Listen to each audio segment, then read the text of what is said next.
All right, good afternoon, everyone, and thank you for joining our briefing on the City of Philadelphia's response to gun violence. This briefing is for press only. If you are not a member of the press, please log out and watch today's live stream on the City of Philadelphia's Facebook page. We will begin our briefing with remarks by Mayor Jim Kenney. Mayor, you have the floor. Thanks, Kevin, and good afternoon, everyone. There are several updates we'll be sharing during today's briefing related to community safety. First, while senseless violence continues to afflict neighborhoods across the city, with several heartbreaking incidents from this past week and a very troubling one overnight, I want everyone to know that there is no greater priority than combating the scourge of guns in our city. Regarding the incident last night, police responded to a shooting at Love Park.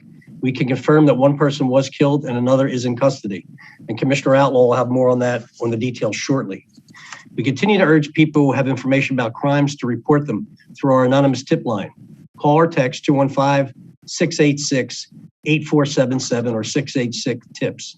There is a $20,000 reward for all homicide cases for information that leads to an arrest and conviction. Today, Commissioner Outlaw and the Philadelphia Police Department officials will also address recent incidents, including the deeply unsettling recent rise in domestic violence incidents. This is unacceptable, and we take this issue very seriously. For those struggling in a dangerous situation, please know there are resources available to help you. If you think that your relationship is abusive or you think someone you know is being abused, you can call Philadelphia's domestic violence hotline. The hotline support is free and confidential, has translation services in every language, and operates 24 hours, 7 days a week. That number is 866-723-3014. That's 866-723-3014. We continue to work with our partners and community-based organizations to solve these challenges and to save lives. On that note, today we'll be sharing the latest updates on the city's Anti-Violence Community Expansion Grant Program, including 4 new awardees. With today's announcement, thanks to our partnership with City Council, we've now distributed almost $6.5 million to 13 local organizations doing anti-violence work on the ground. Today, we will also highlight new members of the Criminal Justice Community Advisory Committee, whose chairperson, Devin Washington, is with us this afternoon. The CAC was established as part of Philadelphia's participation in the MacArthur Foundation Safety and Justice Challenge, a data-driven and collaborative effort to advance safety and racial equity. Over the past 2 years, the CAC has been critical to our efforts to reform the criminal justice system. The unique experiences and perspectives of its members have helped us put racial equity at the center of this reform effort. For more details on our latest grants and on the CAC, I'll now turn it over to Erica Atwood, Senior Director, Office of Policy and Strategic Initiatives for Criminal Justice and Public Safety. Erica? Thank you, Mayor Kenney, and good afternoon, everyone. As a quick reminder, with regard to our community expansion grant, our funding priorities are mentorship, safe havens, trauma-informed supports, and restorative justice. And today I'm really happy to announce our next 4 grantees. In no particular order, American Family Health Organization is a community-based organization that provides health and human education services to the African and Caribbean immigrant community and refugees in the greater Philadelphia area. What AFIO will do with this grant is to support the expansion of their African Youth Empowerment Program, which was created to empower African and Caribbean youth to improve their educational, social, health, and life outcomes. Through the CEG award, it will expand their specific target of boys and young men between the ages of 15 and 21. And AFIA will offer a safe haven in their Southwest Philadelphia location where participants will engage in academic tutoring, mentoring, counseling to build trust and understanding, life skills, the development of conflict resolution, de-escalation skills, as well as professional foundational skills development and vocational training with tradesmen from our community who will better serve as both mentors and teachers for the apprentices. Secondly, we have Central Division Victim Services. Central Division Victim Services builds bridges to create safer communities and connects crime victims to resources. Through the CEG grant, Central Division Victim Services in North Philadelphia Crisis Response Program will increase support for victims and surviving family members focused on decreasing retaliation, increasing availability of trauma-informed counseling, focused on resilience and recovery. This grant funding program is in partnership with Congreso, East Division Crime Victims Program, Northwest Victim Services, and Temple University's Hospital Trauma Program.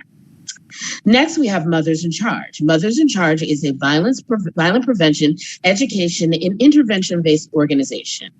Mothers in Charge advocates and supports youth, young adults, and families and communities affected by violence.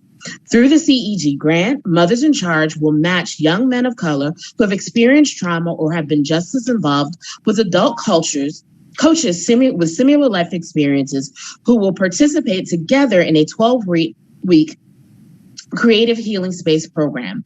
Additionally, Mothers in Charge will engage parents and caregivers in an integrated cognitive behavioral change program. And last but definitely not least, in our grantees this week, we have Philadelphia OIC. Philadelphia OIC's Young Adult Reentry Program serves ages 18 to 24 who have had a criminal justice involvement. Participants will receive free educational and vocational training through the Community College of Philadelphia. Through the CEG grant, the Philadelphia OIC's reentry program will serve the needs of additional justice-involved participants.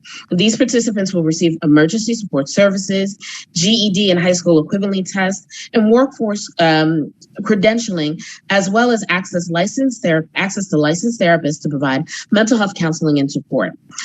You can see more information on our grantees that we have announced up to this date on our website at phila.gov.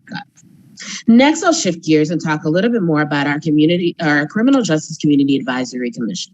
We are very pleased to announce 16 new members of this committee. As the mayor mentioned, the CAC was established as a part of Philadelphia's participation in the MacArthur Safety Justice Challenge. This is a critical step for Philadelphia to bridge the gap between government and community stakeholders, bringing these groups together towards a common goal of reforming our criminal justice system.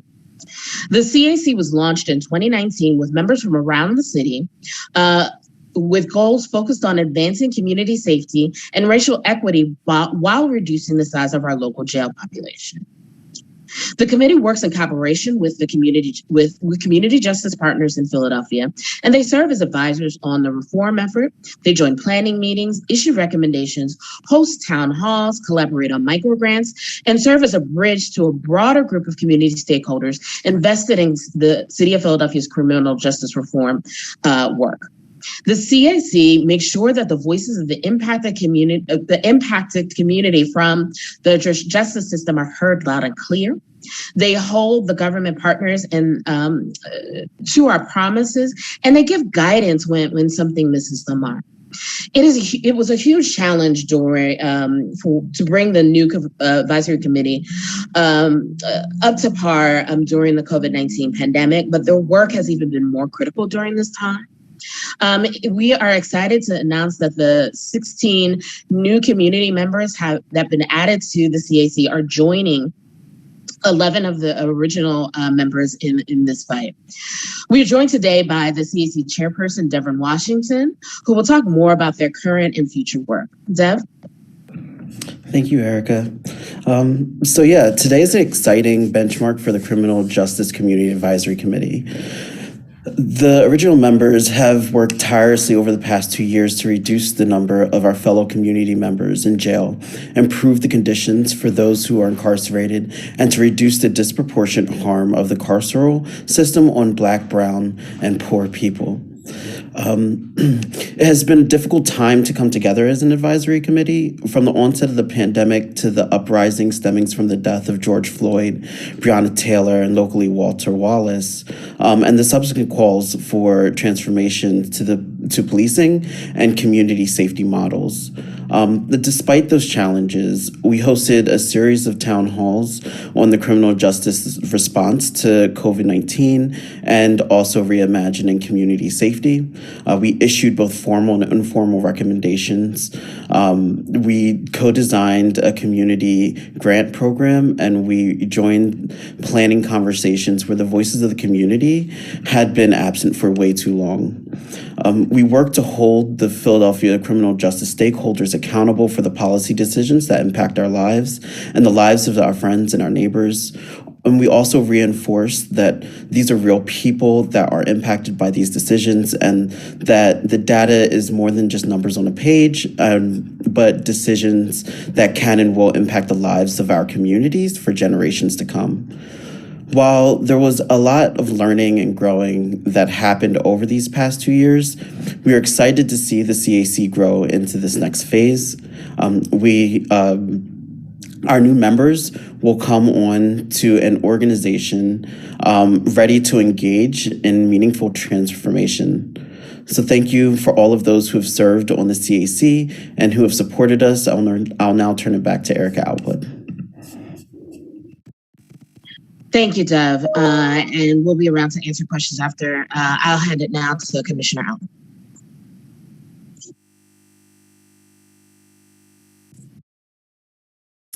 Thank you, Erica.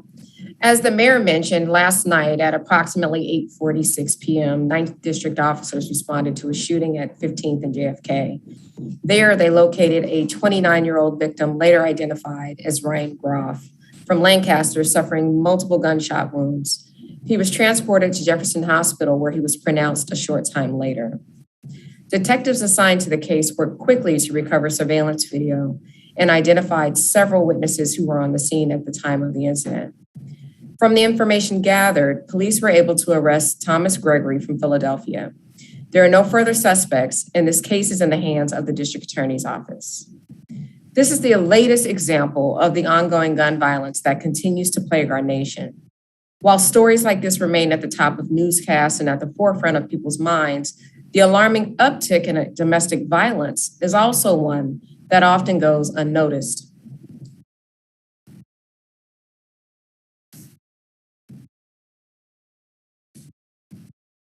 Last year, in all of 2020, there were a total of 18 domestic homicides in Philadelphia. So far this year, we've experienced 35 domestic-related homicides in our city. Tragically, we've almost doubled last year's numbers.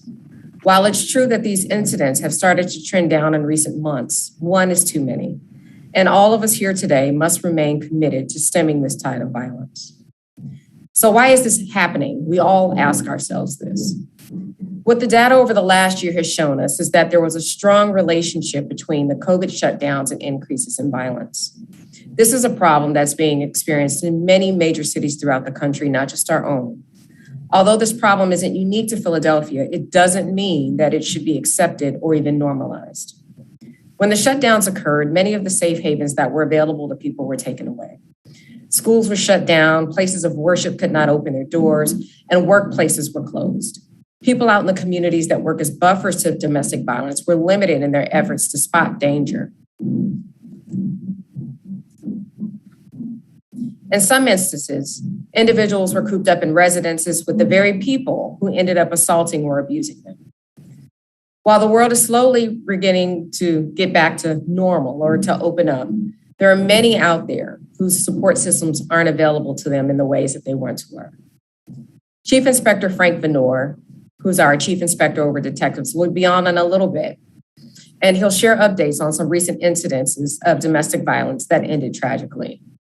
To that end, I'm asking individuals, both adults and children, who are experiencing domestic violence or know someone who is, to please visit our website at www.phillypolice.com. Go to the Programs and Services tabs and then click on the Victim and Assistance Programs link. There you will find resources for domestic violence, including the domestic violence hotline. Most importantly, if you or someone else are in need of immediate help, please call 911. Lastly, before I turn this over to Deputy Commissioner Joel Dales, who's our Deputy Commissioner of Patrol, he'll give you an update on the latest trends and statistics. I'd just like to mention one more thing, and that's we're hiring. On November 1st, the City of Philadelphia opened the application period for the position of police officer recruit. Applications will be accepted from now until the end of November, or November 30th. I encourage anyone who is interested in applying and has questions about what to expect as a Philadelphia officer to sign up for our Chat and Chew event that's taking place on November 18th from 5 p.m. to 8 p.m. Please visit our Twitter and our Facebook pages. Just do a search for @PhillyPolice to register for this event. As we seek to recruit, retain, and develop an exceptional team of personnel and to promote our 30 by 30 pledge, we encourage anyone interested in becoming a police officer to apply. If you or anyone else know of any prospective applicants, please forward this information. For additional information, call 215-683-COPS or 2677, or visit our recruitment website, www.joinphillypd.com. And here now to speak about what we're seeing in our pinpoint grids throughout the city is Deputy Commissioner Joel Dales, Deputy Commissioner of Patrol Operations. He will then be followed by Chief Inspector Frank Benor, who's the Chief Inspector of our Detective Bureau, who will provide details on several investigations that we wish to highlight. DC Dales. Thank you, Commissioner. Can you pull up the slides, please?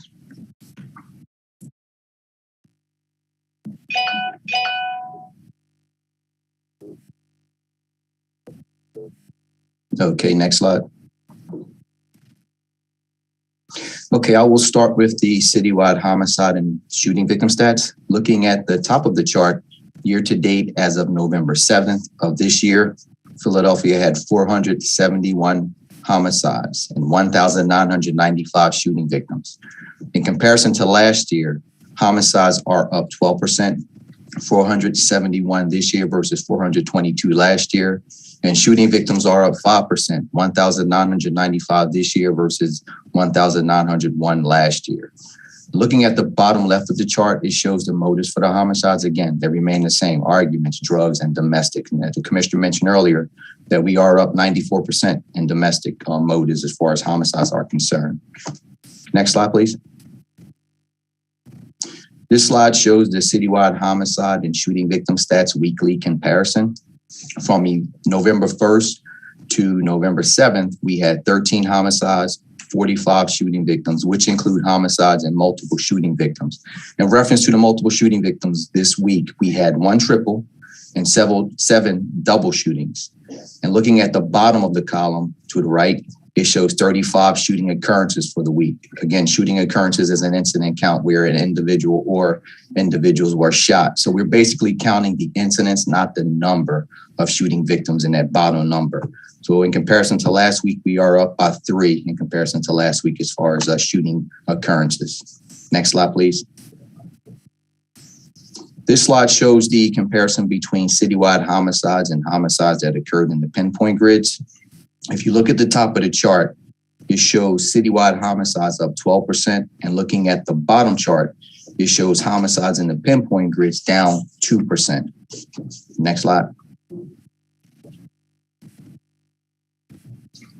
This slide shows the comparison between citywide shooting victims and shooting victims in the pinpoint grids. Citywide shooting victims are up 5%, and the pinpoint grids are down 17%.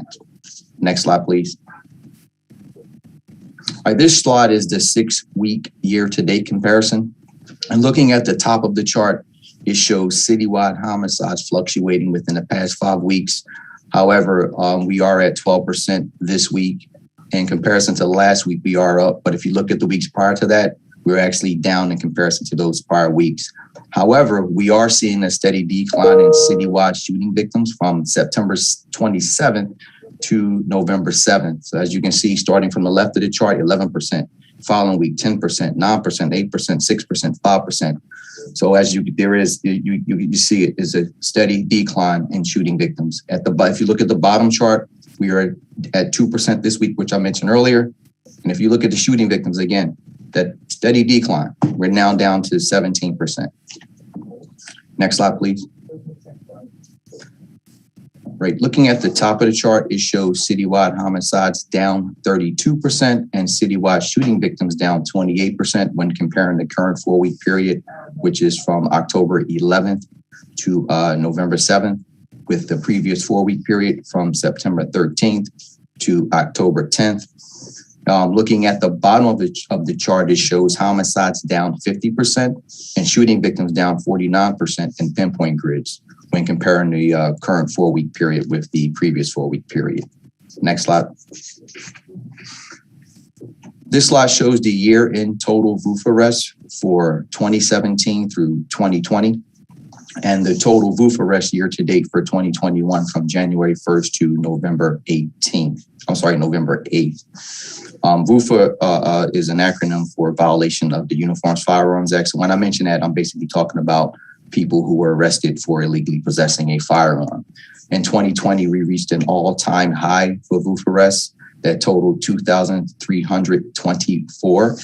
And so far this year, we have made 2,227 VUFA arrests. And I would like to point out that this time last year, we had 1,828 VUFA arrests, which is a 22% increase when compared to the year in total for this year. Next slide, please. As of November 8th of this year, 5,158 crime guns were recovered in our city. A crime gun is any gun recovered by the police as part of a criminal investigation. And this number does not include guns from buyback programs. Last year, we recovered 4,452 crime guns by the end of November. Comparing that number to this year's number year to date, which again is 5,158, we're currently showing a 16% increase, which is 706 more crime guns recovered this year compared to last year from January to the end of November. And if we continue at this rate, we will reach a total of 6,034 by the end of this year. Next slide. And lastly, year to date, 493 privately made firearms, also known as ghost guns, were recovered in Philadelphia. And I would like to point out that in 2020, a total of 250 ghost guns were recovered by the end of the year. Again, by the end of the year. As of November 8th, we have surpassed that number. This shows a significant increase in ghost guns recovered this year in comparison to 2020 and 2019. So now we'll turn it over to Chief Inspector Frank Vernon, who is the Chief Inspector of the Detective Bureau, and he will speak about cases we wish to highlight. All right, Frank. Good afternoon. If you want to place the slides up, I believe the second slide. But I'm going to show, you can start with the second slide, thank you. Some of the numbers that Commissioner Outlaw and Deputy Commissioner Dales had talked about, I'm going to break it down even further to say that homicides this year compared to last year, when we look at crimes against women or females, we're seeing a significant spike. And many of those motives, if you follow the chart across, are domestic in nature. Last year, overall, in the entire year, we had 40 females that were victims of murder. At this time last year, it was only 35. Right now, at present day, we're at 60, and 20 of those motives we have discerned to be domestic in nature. So it's a significant spike, as they mentioned, and it's something that we're looking at very closely to see how we could be proactive in stopping that with our partners and Women Against Abuse and other organizations. I'm going to highlight a few investigations as we move forward.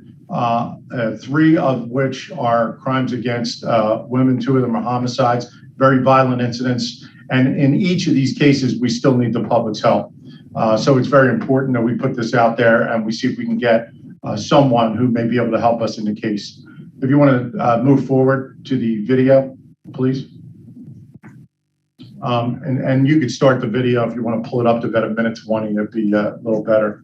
So in this particular incident, we have a case that happened on Sunday, 11/7. This happened at approximately 5:00 p.m. in the afternoon. We see the focal point of this video. We had a female the police find shot multiple times on the highway. She was later pronounced at Temple Hospital. Part of our preliminary investigation was the recovery of this video, where you see this individual, which we're describing as a black male wearing a face mask. He also has a burgundy or a rust-colored puffy jacket on, black pants, black sneakers, and he's in possession of a firearm. What you're going to see in this video is this is obviously a very premeditated act. He's waiting there. He's having conversation with at least one other male. When he looks up the street and sees our victim coming towards him, he appears to hide and arm himself with a firearm. When she approaches and gets in close proximity, he fires at point blank range at least 6 times and hits that female and causing fatal injuries. Female was identified as Shamika Franklin, 28-year-old female. Those pictures that we released are very clear, and someone has to know who this individual is. We're asking them if they can give us a call. The numbers the mayor mentioned in the beginning of the press conference, 686-TIPS or 8477, or the Homicide Division directly, which is the numbers you see on the screen at 215-686-3334 or 3335. Very important that we get this individual off the street. This is an act that really, when you watch the video, it's horrific to see this act. In the next case, we're going to move forward. This is an incident that occurred on Thursday, 11/4, approximately 7:45 in the evening in the 1900 block of Ridge Avenue.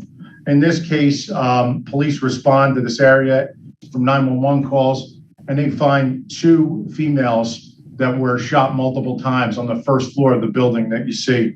Irene McNair, 31-year-old female, and a Constance Marshall, 56-year-old female. Now, our investigation shows that the individual that fired the shots into and at these individuals was in the front of the building. There was nothing that our investigation is showing us that happened inside that building that would have caused this violent incident, no kind of argument, nothing that would have precipitated this type of violence. However, some of our investigation is telling us that something may have happened between one of these females and someone just before they entered this building. We know there was other people around before the clocks went back, so it was light. There was definitely some people in the area before the incident had occurred. So if anyone has information that what may have occurred in that area, just in and around that area before the females entered the location, we'd really need your help. And we need you to call the tip line at 215-686-TIPS. In the next case, we're going to look at, and you can go to the next slide. There's an incident that occurs in Northeast Philadelphia. This is a non-fatal shooting. It's not a homicide. So on Thursday, the 28th of October, on the 800 block of Welton Street, female, 29-year-old female was exiting her residence when an individual confronted her outside her residence and fired 6 shots in her direction. She was hit in the abdomen. She was hit in the chest. She's actually carrying a coffee mug. It went right through the coffee mug and struck her in the chest. This individual was rushed to the hospital, and we're happy to report that she's expected to recover. This investigation yielded that her boyfriend, an individual by the name of James White, who was driving that day a white Grand Cherokee Trailhawk, waited for her, premeditated, and fired several rounds in her direction and left the area. If you go to the next slide, Mr. White is still a fugitive. That vehicle is what type of vehicle is what he was driving. We have several of our partners, along with our homicide fugitive squad, or our Detective Bureau Fugitive Squad, looking for this individual. If anyone has information on his whereabouts, we're asking that they call 911 if you're within the city. If not, call our tip line and leave that information.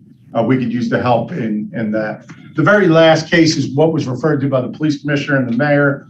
Just to give just a little more details, preliminarily, the investigation is still ongoing.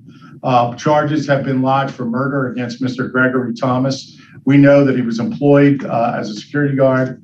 There was a confrontation between him and the decedent. In this case, 29-year-old male by the name of Ryan Groff. That male was trying to enter a prohibited area in the Love Park area that he was there to stop anyone from going into. That confrontation culminated when he went to a private vehicle, obtained a firearm, which we now know believed to be a .380, and fired at least 2 rounds in the direction of the decedent, and he was fatally shot in this case. He did leave the scene as part of this investigation, and then was later brought back and to homicide, and where he's been charged today with murder.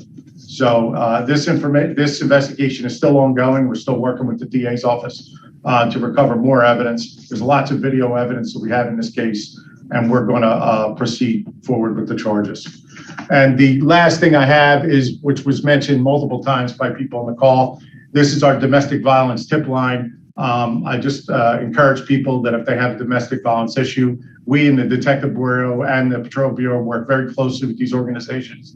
If you are able to call, if you need help, advice, where to go, they'll liaison with us and help you get the help you need. And I will turn things back over to Kevin. Thank you.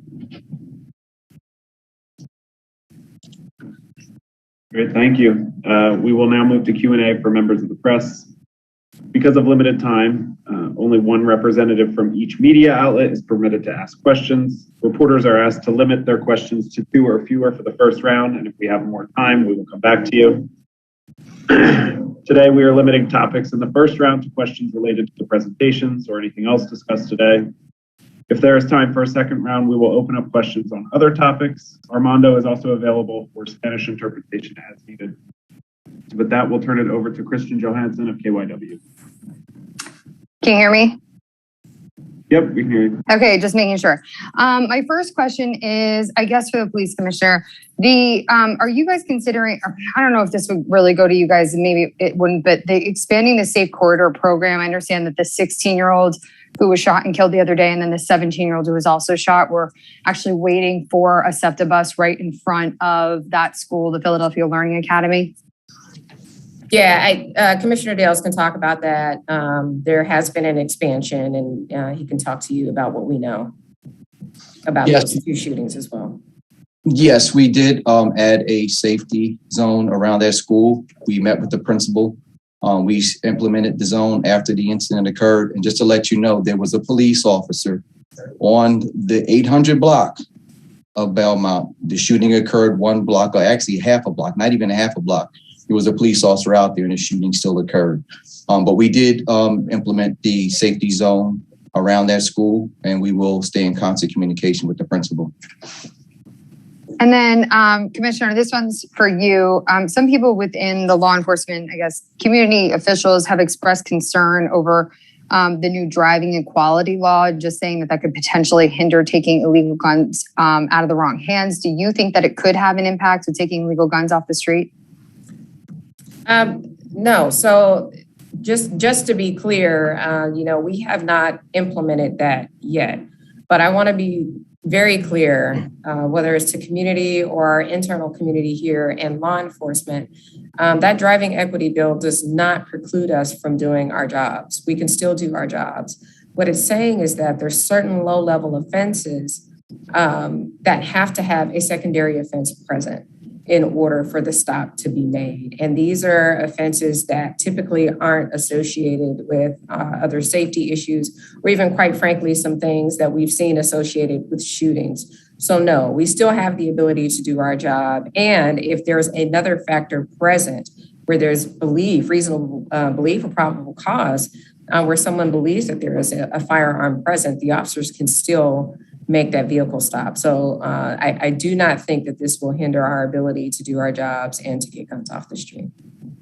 Okay, thank you so much. And just as a quick one to Mayor, any chance that we can possibly do these press conferences in person as, COVID is kind of, the pandemic's kind of winding down? Are we just doing these now virtually for convenience, or is there a way we can do them in person soon?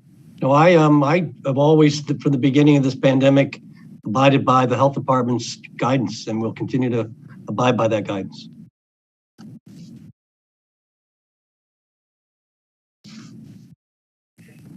Okay, we just had, a press conference recently with you, the DA and the commissioner and a bunch of other officials, and a lot of people were in that room. So I'm not really sure where the guidance is, I guess, on actual, meetings and press conferences. Well, we could check with the health department, with the health commissioner, and find out what she thinks we should do. Okay. Thanks, Kristen. We'll now move to Kelly Rule of Fox 29. Just quick question about the security guard, the shooting from overnight at Love Park. Is he employed by the city? Who employed him? And is there going to be any kind of follow up there on, how they should be handling situations surrounding the Christmas Village?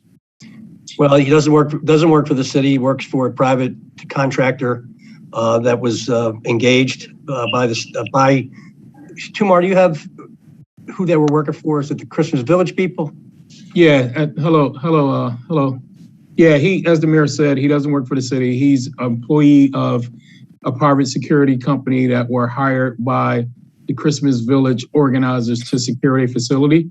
And I understand they are determining what to do with that, whether or not to keep that contractor or replace that contractor now. Thank you. And then Chief Anwar, this is for you about Shemeka Franklin that was shot and killed on Sunday. Is there any reason to believe the shooter was after her because of a domestic incident? Is he tied to her that way, or this was just another example you were trying to show of crimes against women? We don't have the motive completely ruled in yet. We have a couple different theories, but we're looking at premeditated. He obviously was waiting for her when he seen her coming. You see him hide and then move directly towards her when he gets close. So we don't know what the motive is, but we're looking for a little help on that. So right now, it's still active. Thank you. Thanks, Kelly. We'll now go to Howard Monroe of CBS 3. Howard? Yes, can everyone hear me? I believe it, Inspector Vernon, can you go, you mentioned that the victim in last night's shooting at Love Park was trying to get in a prohibited area. Can you go through that again for us? Sure. So what I'm told, and the investigation's not even 24 hours old, what I'm told though is that the security guard was guarding a particular area where they're constructing the village. He was trying to enter that area, and that's what began the confrontation. So whatever he did to get into that area is still under investigation. We have a lot of video down there we're looking at, but that confrontation led to the individual going to his car and getting a gun. And do we know what training these private security guards have to go through before they're allowed to go out there and deal with the public? No idea. That was something a question for. He was not licensed or permitted to carry a gun as part of his duties. He went to his private vehicle and grabbed a private gun that he probably shouldn't have had based on his past history, and that's an ongoing problem that we deal with that no one seems to talk about how people in that situation get a gun in the first place. But he was not licensed to carry or authorized to carry a gun as part of his duties. I don't know what happened, whether there was an altercation or physical altercation, and the guy got mad and went to his car and then came back and killed somebody. But he's not authorized to have that gun, and he shouldn't have had it anyway based on his past history. And lastly, can we get the correct spelling of the victim's name? Chief? Sure. It's Ryan, and it's Groff, Groff is what I have. 29-year-old male. From Lancaster. I believe so. He's not from Philadelphia. He's from Lancaster area. Yeah. Thank you. Thanks, Howard. We'll now go to Isabel Sanchez of Telemundo 62. Isabel? Thank you so much, Armando. Muy buenas tardes. Mi pregunta es en referencia a lo que acaba de decir el alcalde y también el jefe deputy de la policía sobre este tiroteo del Love Park. Me interesaría conocer lo que saben del motivo y lo que llevó a este altercado en español, por favor, para nuestra teleaudiencia. Good afternoon, Isabel. Mayor and Commissioner, we would like to be interested in getting some details about the shooting that took place in Love Park. What were the motives and what is known at this time for our Spanish-speaking audience? Well, let me go back to Chief Inspector Vernon, who's conducting the investigation. Le va a pasar la voz al inspector Benor a cargo de la investigación. Sure. So what we know so far is last night, just before 9 o'clock, there was a confrontation between our decedent, Mr. Ryan Groff, who was trying to get into a prohibited area. The defendant in this case, we know now, was hired as a private security guard for that organization that was constructing the event there. That confrontation ensued.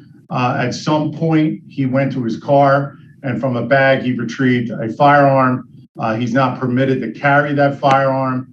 He came back to the location where the decedent was. He fired at least 2 rounds, and the decedent was struck and eventually fatally killed at that location.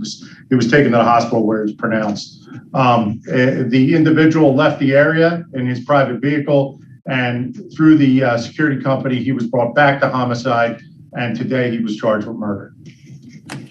Lo que sabemos en estos momentos es que anoche, poco antes de las 9 de la noche, hubo una confrontación entre el fallecido, el señor Reinhardt, y un guardia de seguridad privado que se encontraba en el área. El acusado es este guardia de seguridad que estuvo envuelto en esta confrontación. Él en algún momento regresó a su carro para retirar un arma de fuego que tenía permitida portar consigo y disparó 2 rondas al occiso y lo mató. Desgraciadamente fue declarado muerto al llegar al hospital. Y el acusado salió del área, pero luego se encaminó hacia su compañía privada y ellos lo encomendaron a que se reportara ante las autoridades. Él se ha reportado y ha sido imputado con este homicidio. Gracias, Armando. Mi segunda pregunta es en referencia al tiroteo que ocurrió en la 7th and Diamond. Un niño de 14 años también recibió varios impactos de bala justo afuera de una bodega. ¿Alguna información sobre el motivo de este tiroteo? The second question has to deal with the shooting of this 14-year-old boy outside of a bodega at Diamond Street. Is there any new information that we can share?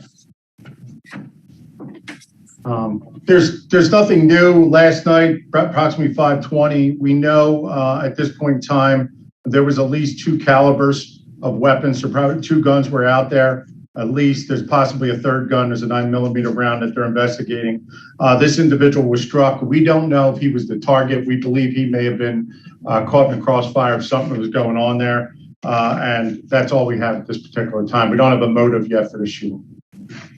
En estos momentos no tenemos un motivo de lo sucedido. El día de ayer, aproximadamente a las 5:20 de la tarde, se produjo este lamentable suceso. Se encontraron restos de al menos 2 armas de diferente calibre. Posiblemente hay una tercera arma involucrada y desgraciadamente le tocó a este niño ser víctima de este fuego cruzado.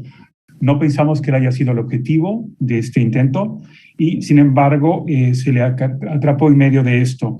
No tenemos mayores novedades por el momento. Esto continúa bajo investigación. Muchas gracias, Armando. Thank you so much. You're welcome. Thanks, Isabel. We'll now move to Mensa Dean of the Philadelphia Inquirer. Mensa? Good afternoon, everybody. Just a few more questions about the Love Park shooting. The victim, Ryan Groff, do we know if he was also working for any contractor out there, or what his relationship to the Christmas Village was? I have no information that he was working. I don't have him in the area for any reason other than he was out there. So okay. I couldn't tell you that at this point. Now, the Christmas Village, it's not open yet, right? No, it's not. Being constructed. Okay, and when does it open? Day before Thanksgiving or the day after Thanksgiving, I'm not sure. Okay. All right, so they were setting it up at the time of the shooting? I don't know if there was ongoing work at that time of night. I think the guard was there because there probably weren't work personnel on the site doing construction. I'm not sure of that, but that's my assumption, and that the guard would show up when the workers left. Okay, and so it was said that there were witnesses out there. Do we know how many witnesses saw this shooting and how many were interviewed by police? I don't have a number of how many were interviewed. We did interview witnesses. We recovered video, all of that. I don't have a number for you, but I could get that. But there were relevant witnesses interviewed, and it's still an active investigation. Thank you. Thanks, Mensa. We'll now open it up. We have a couple more minutes. If there are any other questions. Looks like Tom McDonald, WHYY.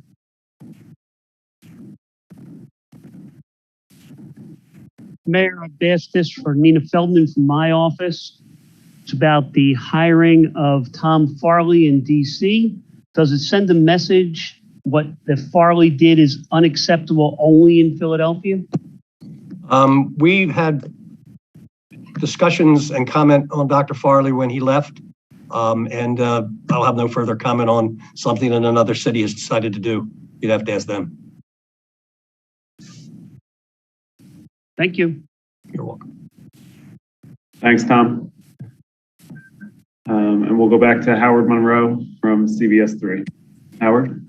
Yes, 10-year-old Cathy Williamson has been missing now for 3 weeks. We've learned now that the FBI is involved in this investigation. What role will the FBI be playing in trying to get this young girl back home? So our special victims unit and our detectives work very closely with the FBI, especially when it comes to the recovery of children or missing children. So it's not odd that they work with us. Their role is they have a lot more resources, especially when it is to get into records. We look at phones. They do things very quickly, where sometimes it takes us a little longer to get that cooperation, especially if we're crossing jurisdictions while we're doing it. So they're working very closely with us. And there's been a lot of work done on that case, but we still have not brought that child back. We do believe the child is with a family member or a known individual. We just can't recover the child at this point. And is it typical to have the 3 weeks go by without any Amber Alerts going out or before bringing in the FBI? Right. Well, the FBI was with us for some time, but they're actively helping us in this case now. As far as an Amber Alert, the Amber Alert rules, and I think we explained that on other conferences, they're governed by the state police. We provide them with the information on all our missing persons reports, especially when it comes to the children that fit that criteria, and they decide whether an Amber Alert is necessary. This particular case didn't fit that because of the circumstances, which I can't really divulge at this point in time. Thank you. Thanks, Howard. We'll go to Kristen Johansson of KYW one more time. Thank you. You guys had just mentioned this before, that there was a police officer that was about a half a block away from where that 16-year-old was killed. And then, I think it was put out there that there was another police officer that was right by where this shooting happened yesterday in Love Park.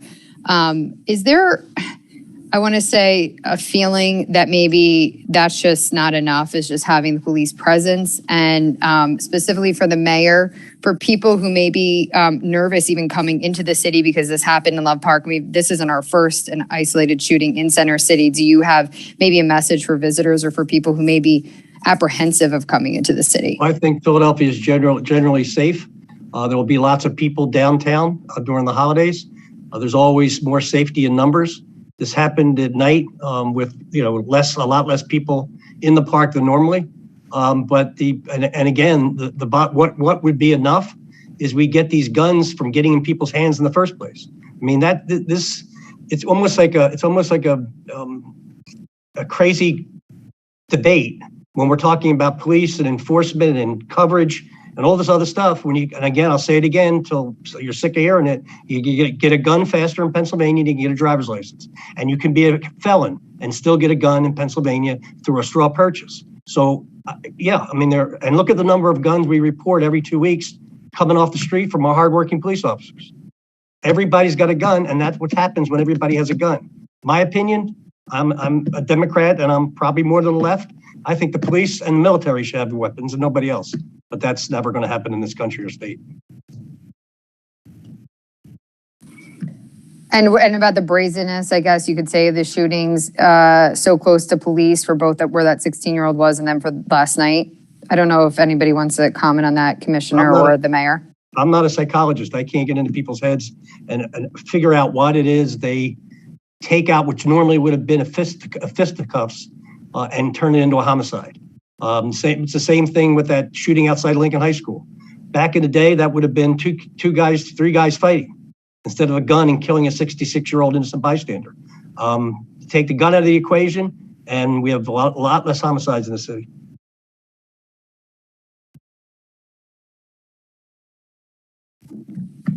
Thanks, Kristen. We'll go back to Mensa Dean from the Inquirer. One more question. Yes, I just like the latest on your on the police Commissioner Outlaw and the other police officials there. If you could help me with the latest number on the your clearance rate in homicides. I know that number jumps around. So, what percent of homicides have resulted in arrests so far this year? The clearance rate, I think Deputy Dale's put up on the board for you during his presentations, approximately 42%. As far as how many of this year's jobs are cleared, well, that's not really the clearance rate. It's a different number, and we can get you that. But the clearance rate includes jobs from other years cleared this year. It's kind of how it was always calculated. So it is 42% as of today. But of the homicides this year, the 471 or 473. It said on your website 473 this morning. Of those 473, what percent have resulted in arrest? I could have that calculated for you and send it through public affairs to you. Okay, I appreciate that. Thank you. Thanks, Mensa. Seeing no further questions, that concludes today's press briefing on gun violence. We'll reconvene in 2 weeks, and take care, everyone. Thank you. Have a good one.